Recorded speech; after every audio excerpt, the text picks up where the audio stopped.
কেমন আছো তোমরা সবাই? অনন্যার ব্লগসের আরও একটি নতুন ব্লগে তোমাদের সকলকে অনেক অনেক অনেক স্বাগত জানাই। আজ সোমবার, সকাল এখন 7:30 মতো বাজে। আমি ঘুম থেকে উঠে ব্রাশ করে ফ্রেশ হয়ে চলে এলাম রান্নাঘরে এসে বানিয়ে ফেললাম সকালবেলাকার চা। অ্যাজ ইউজুয়াল বাবা তো এখনও ঘুম থেকে ওঠেনি, সেই জন্যই বাবার চা ফ্লাক্সে রেখে মা আর মেয়েতে মিলে চা পর্ব মিটিয়ে ফেললাম। তারপরেই চায়ের বাসনগুলো মেজে নিলাম। আজ আবার একটু বাজারেও যেতে হবে আর ডক্টরের কাছেও যেতে হবে, কারণ বাবা যে বেড টাইমে একটা করে স্লিপিং পিল নেয়, সেই স্লিপিং পিল এখন মার্কেট থেকে উধাও হয়ে গেছে, আর সাপ্লাই নেই। সেই জন্যই স্লিপিং পিল চেঞ্জ করতে পারে একমাত্র ডক্টর। তাই ডক্টরের কাছে যেতে হবে, প্রেসক্রিপশন, মেডিকেল রিপোর্ট সব কিছু নিয়ে। আর মা বলছে ডক্টরের কাছে যখন যাবি, ডক্টরের চেম্বারটা বাজারটাকে ক্রস করে কিছু দূর যাওয়ার পরে। সেই জন্যই ডক্টরের কাছ থেকে ফেরার সময় কয়েকটা বাজার করে আনিস। এই জিনিসগুলো না হলেই নয়, যেমন কাজু বাদাম নেই, চন্দনের গুঁড়ো লাগবে, চালের গুঁড়ো নেই, পাস্তা লাগবে, বাবার সুগার ফ্রি বিস্কিট লাগবে। এই সব কিছু মিলিয়ে বেশ কিছু বাজার করতে হবে। তো আমি বললাম ঠিক আছে, এক ঢিলে আজকে তবে দুই পাখি মেরেই দেবো আমি। এই রকম প্ল্যান করে দেখলাম 3টে নারকেল আছে বাড়িতে। এই 3টে নারকেল ফাটিয়ে বুঝলাম 2টো নারকেল পুরোই পচে গেছে, আর একটি নারকেল এখনও পচে যায়নি। এই নারকেলটি ভালোই রয়েছে, তো সেই জন্যই নারকেলটিকে ভালোভাবে ফ্রিজে রাখলাম। যেদিন মিক্সচার গ্রাইন্ডারে মশলা করব, সেদিন নারকেলটাকে টুকরো টুকরো করে কেটে মিক্সচার গ্রাইন্ডারে দিয়ে ভালো করে পিষে নেব। এই নারকেলটি দিয়ে কিছু খাই আর নাই খাই, নারকেলের বড়া তো খাওয়া যাবে। আমার যে কোনো রকমের বড়া খেতে ভীষণ ভালো লাগে, নারকেলের বড়া তো জাস্ট অসম। তো সেই ভেবেই ফ্রিজে তুলে রাখলাম। তারপর রান্নাবাড়ি শুরু করে দিলাম। আর দেরি করে কাজ নেই, তাড়াতাড়ি রান্নাবাড়িটা কমপ্লিট করে নিতে হবে।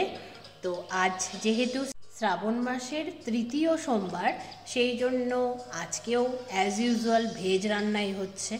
কারণ আমরা নর্মালি সারা বছরের সোমবারগুলো ননভেজ খেলেও শ্রাবণ মাসের সোমবারগুলো স্ট্রিক্টলি ভেজ খাই। সেই মতোই আজকেও ভেজ রান্নাই করলাম সব। তারপর মশলাপাতির কৌটোগুলো সব মুছে নিলাম। তারপর গ্যাস আর রান্নাঘরটাও ক্লিন করে নিচ্ছি। মায়ের এই অ্যাক্সিডেন্ট আজকে 16 দিনে পড়ল। গত 15 দিন ধরে অনেক চেষ্টা করেও কিছুতেই টাইমটাকে ম্যানেজ করতে পারছিলাম না। লাঞ্চ করতে করতে ভীষণ লেট হয়ে যাচ্ছিল, কারণ রান্না করতেই লেট হচ্ছিল মেনলি। আজকেই প্রথম যে ভীষণ তাড়াতাড়ি আমার সব কাজগুলো হয়ে গেছে। ইভেন আমি স্নান করে ছাদে এসে এখন জামা কাপড়গুলো মেলে দিলাম। এখন পুজো করব, তারপর লাঞ্চ করব।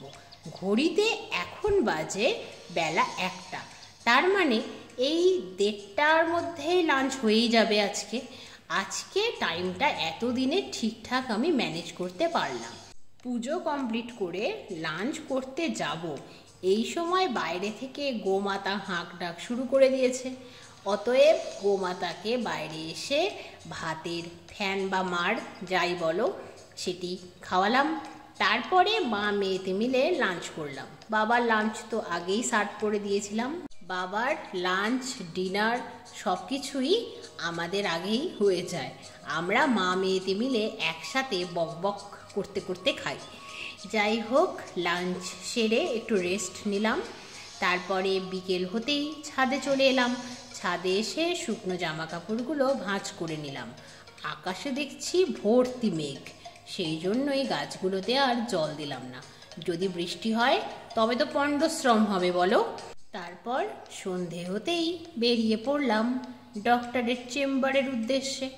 ডক্টর দেখানোর কাজ কমপ্লিট হতেই চলে এলাম বাজারে।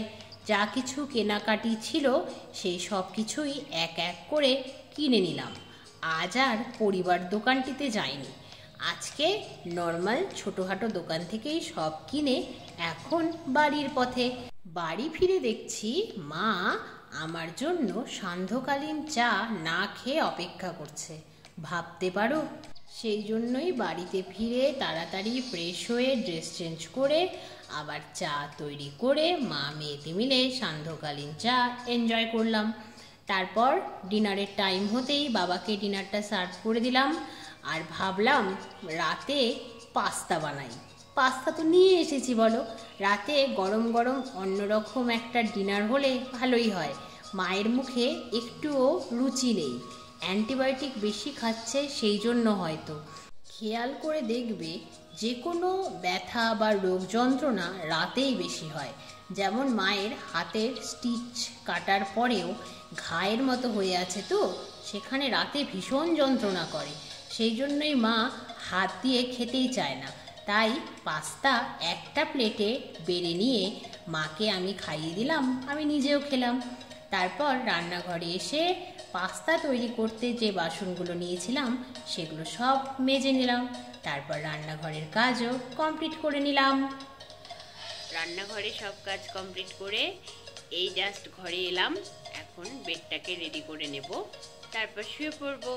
তাহলে আজকের মতো আজকের ব্লগটা এই পর্যন্তই। আবার তোমাদের সঙ্গে দেখা হবে খুব শিগগিরই অন্য একটা নতুন ব্লগে। তোমরা সবাই খুব ভালো থেকো, সুস্থ থেকো, সাবধানে থেকো।